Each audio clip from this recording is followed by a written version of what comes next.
Hello everyone, I'm Anne and in this video I share a maple seed made entirely out of dots.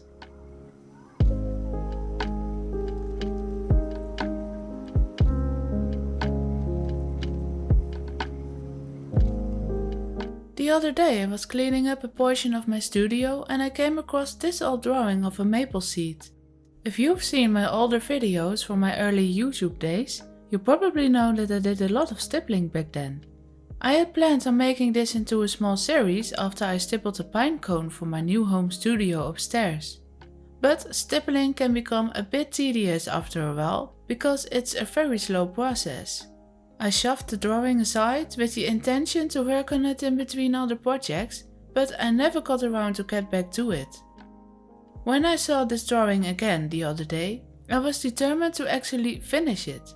So if you see a sudden change of backdrop in this video, we're 1.5 years in the future and I have a different desk by now. I looked up the old footage of this drawing and in the files there was a small note with an idea of what I wanted to talk about in the video. At first I thought I would scrap that whole idea and just talk about how I created this drawing.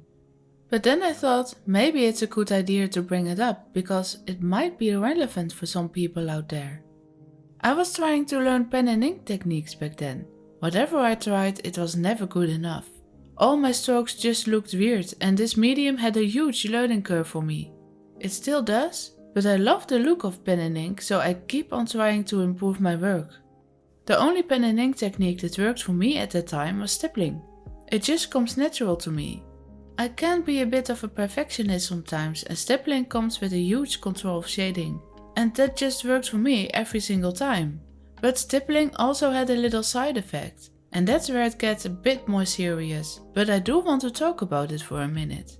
When I was stippling so often back in the days, I felt like a cheater when some people said they loved my drawings because it was so easy for me to do. But when I made illustration with other techniques that I was less familiar with, like painting with Indian ink or cross-hatching, I also felt like a cheater because half of the time I didn't know what I was doing. I tried so hard to make it work.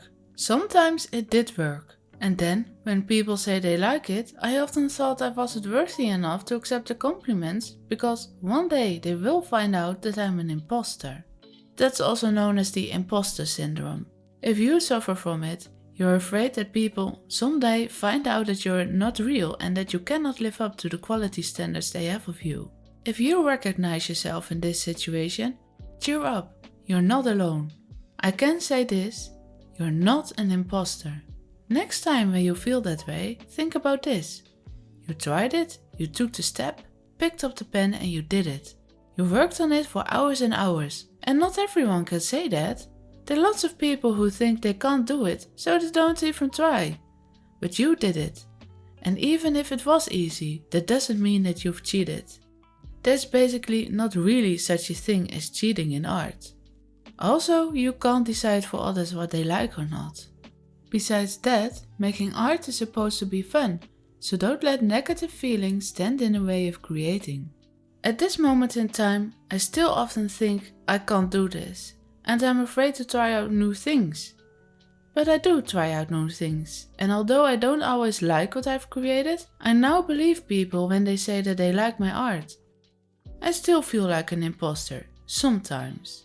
I don't know if that feeling will ever go away completely, but I've built up some confidence along the way, and you will too. To switch over to the technique of stippling, although it comes natural to me, it might not be the case for other people. There is a learning curve. There are 2 things you have to practice. First of all, that's looking at your reference and see what you have to draw. I've drawn a corresponding grid over my reference and paper, because this particular subject is very detailed. It helps me keep track of all the details. It doesn't have to be exactly the same, just draw the general idea of it. But the utmost important thing of stippling is patience. It's a very slow process and that's not for everyone. That's another factor why I overcame my imposter syndrome.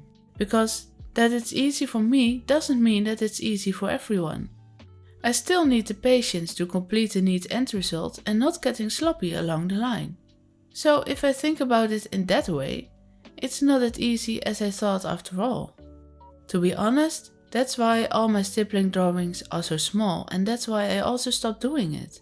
It took way too long and I got bored of it because it's all the same. I'm not bored of the look.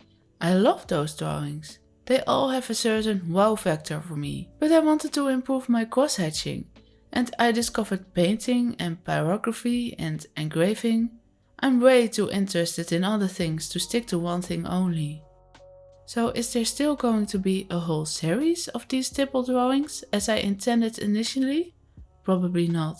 But did I eventually finish this piece? Yes, and it feels great. And I'm proud of myself for finishing it. I love the end result and I hope you like it too.